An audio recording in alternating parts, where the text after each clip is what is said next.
Et là, ce soir, il nous faut à nouveau parler d'un accident mortel.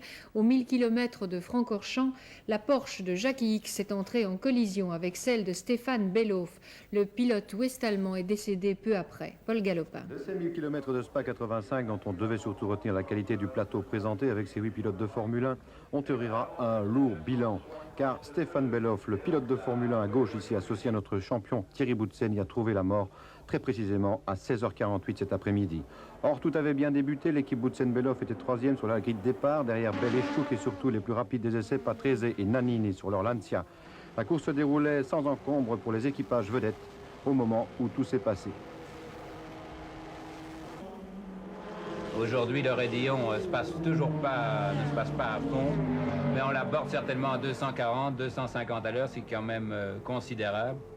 La vitesse maximale étant aux environs 300 km/h en atteignant le sommet des combes. Il est 17h37 quand Bellof, qui fait l'extérieur du raidillon côte à côte avec X, touche ce dernier. L'accrochage se termine par un drame pour Bellof. X sortira indemne.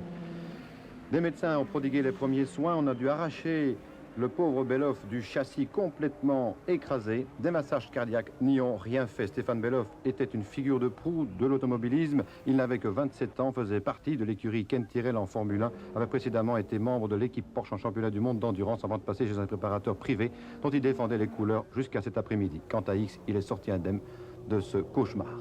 Première, la Lancia numéro 5 de Valek et Baldi, deuxième Stuck et Bell, troisième Ludwig et Barry.